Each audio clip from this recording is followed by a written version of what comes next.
What if the one person you trusted most was the reason behind your 15 years of pain?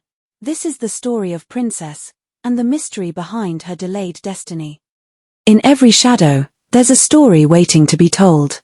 Welcome to Dark Moon Folktales, where African legends, dark secrets, and village myths come to life.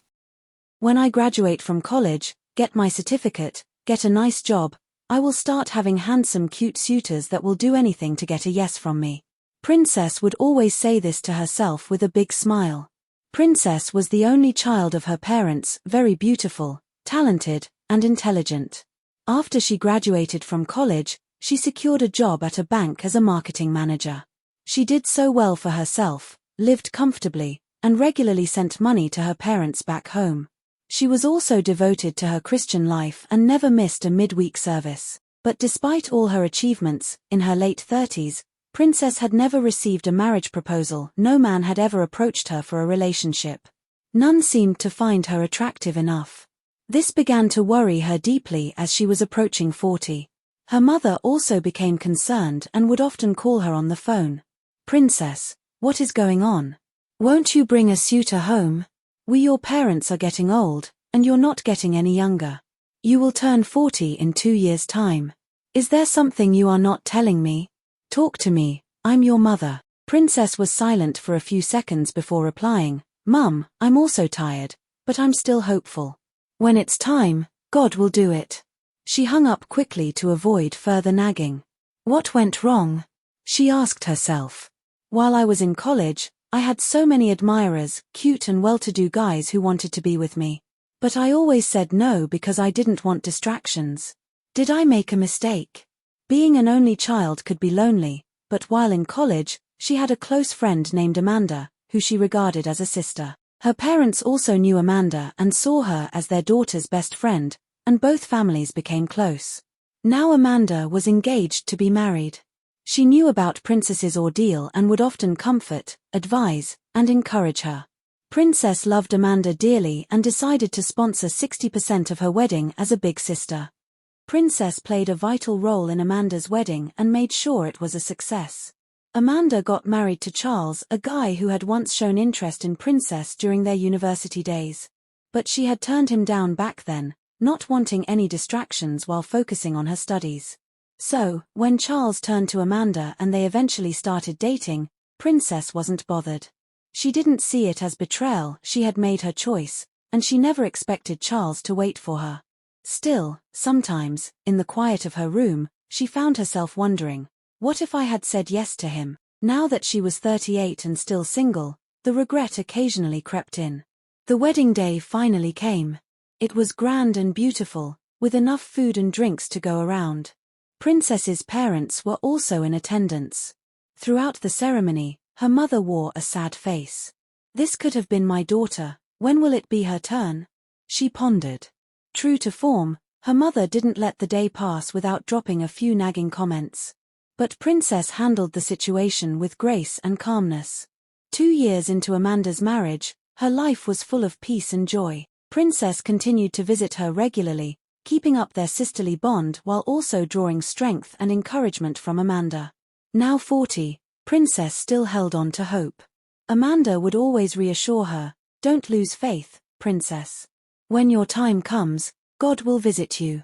One morning, Princess woke up late.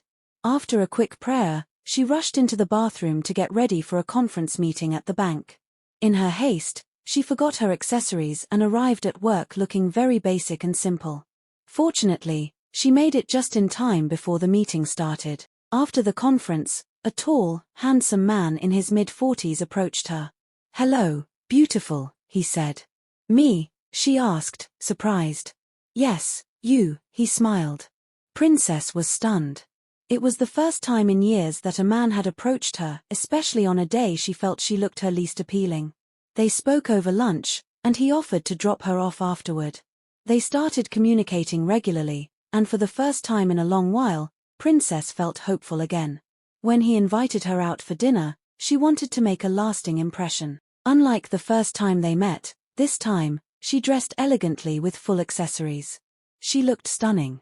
But when she got to the restaurant, everything changed. The man, Jeff, looked at her coldly. "Who are you?" he asked. Princess blinked. "What do you mean?" "It's me, Princess. You've been waiting for me, right?" Jeff scoffed. "How can I be waiting for an old cargo like you? I don't know you. Please leave." Princess stood frozen, confused and humiliated. With her heart shattered, she left the restaurant and went straight home, where she cried herself to sleep, soaking her pillow with tears. The next morning Princess braced up and went on with her daily routine, determined not to let the previous night weigh her down too much. Over the weekend, feeling bored at home, she decided to visit the gym. Dressed in her sporty outfit, she headed out. While at the gym, she noticed a calm, good-looking man who kept glancing at her. She maintained her cool and focused on her workout. Just as she was about to leave, the same man approached her. "Hi, my name is Henry," he said. "I'm Princess," she replied. "You look like one," he smiled. "How about we have dinner tonight?" he asked. Princess agreed, her hope rising once more. That evening, she dressed up beautifully, this time, fully accessorized. She arrived at the restaurant glowing with elegance. But to her dismay, the same humiliating ordeal happened again, just like with Jeff. Henry looked confused and dismissive. "Sorry, I don't know you," he said coldly. "Please, don't embarrass yourself." Heartbroken again, Princess returned home and wept. "What's wrong with me? What's happening?" she cried. Falling to her knees in tears, she prayed, "God, I'm tired. Am I cursed? Please come to my rescue. Why do men admire me when I go out looking simple, then resent me when I dress up and wear accessories? Help me, Lord." Then a thought came to her, maybe I should just keep things basic whenever I go out, let me see what happens. The next morning, she went to work dressed very simply, light makeup, modest dress, and no jewelry. Just like before, a man approached her. They got talking and eventually booked a movie night date. On the night of the date, Princess kept her look basic and natural.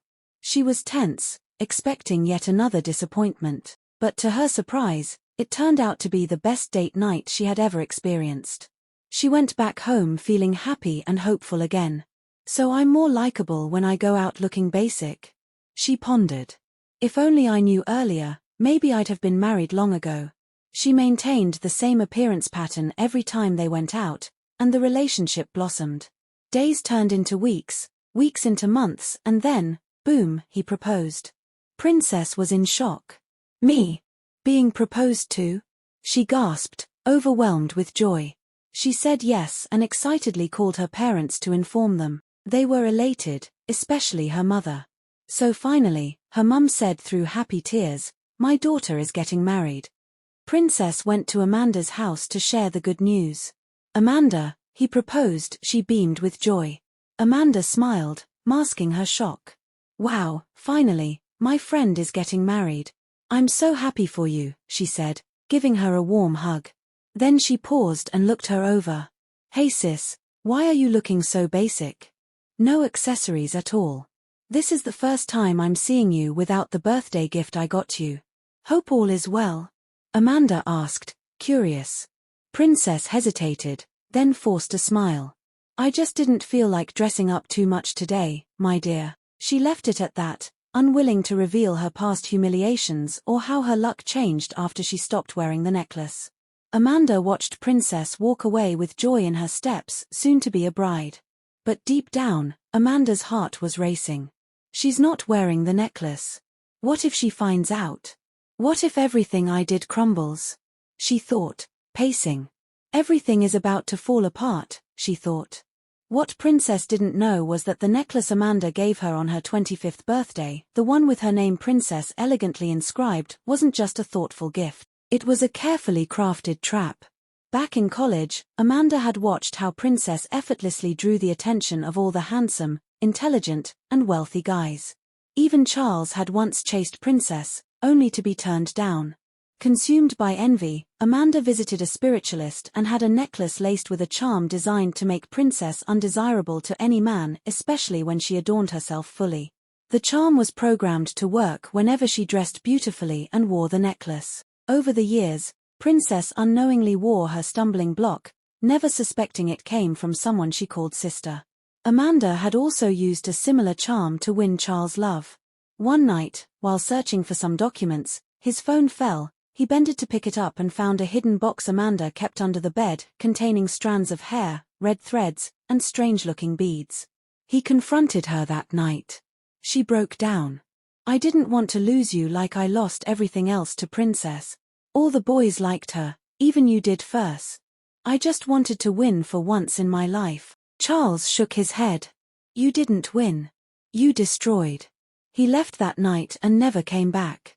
Amanda tried calling, begging, but it was too late. The charm had expired, and with it, her fake fairy tale. After Charles saw the hidden charm box, and left the house without looking back, Amanda panicked, searching the room like a mad woman. "He has seen it. Oh God, he's not supposed to see it. The man warned me." That night, Amanda couldn't sleep. She tossed and turned until suddenly, she screamed. Her body started to feel like it was on fire. She rolled on the floor crying, scratching her skin, begging for air. The necklace was no longer on Princess's neck and the charm's secret had been exposed. In her pain and torment, Amanda managed to dial Princess's number. Princess, out of concern, rushed to her house. What she saw broke her. Amanda's hair scattered, eyes red, skin sweaty like hot iron touched it. "What happened?" "Amanda, what's going on?" Princess asked, trying to hold her. "Princess, it's me. I was the reason behind your delay in marriage." Princess froze. "What do you mean?" "I was the reason you couldn't get married. That necklace I gave you on your 25th birthday, it wasn't ordinary. I laced it with charm to make you undesirable.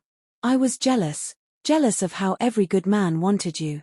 I wanted to have it all, so I tied your destiny with that necklace for 15 years. I'm sorry. Please forgive me." Princess fell to her knees in shock. 15 years, Amanda? You held my life back for 15 years. Amanda sobbed. "I couldn't stop it. And now?" Charles saw the box the barber warned me about. No other eyes were supposed to see it. Since then, my body has been on fire. She cried painfully, heart shattered. Then stood up quietly and walked out, leaving Amanda rolling in heat and regret. The next day, Princess got married in grand style, beautiful, elegant, and free. Her parents beamed with joy. Finally, their daughter had found happiness. But Amanda's suffering continued. A few days after the wedding, Amanda kept calling Princess, begging her to forgive her before she died. Out of compassion, Princess and her husband visited Amanda at home. Amanda was weak, barely able to speak, but still begging, "Princess, please. I know I don't deserve it, but forgive me, I'm dying." With a heavy heart, Princess said, "I forgive you. Not because you deserve it, but because I need to let go." She turned to her husband. Together, they helped Amanda up and rushed her to the hospital. But it was too late. Amanda died at the hospital. The charm that gave her a husband and stole her friend's joy also cost her life. Jealousy is a silent destroyer that hides behind smiles and gifts. For 15 years, Princess's life was tied down by a charm she wore with pride, given to her by the very friend she called sister. This story reminds us that not everyone who celebrates you is truly happy for you. Be watchful, because the deepest betrayals often come from those closest to the heart. And remember, wickedness may flourish for a while, but it always ends in regret, shame, and destruction. Thanks for watching. Please like, subscribe and share.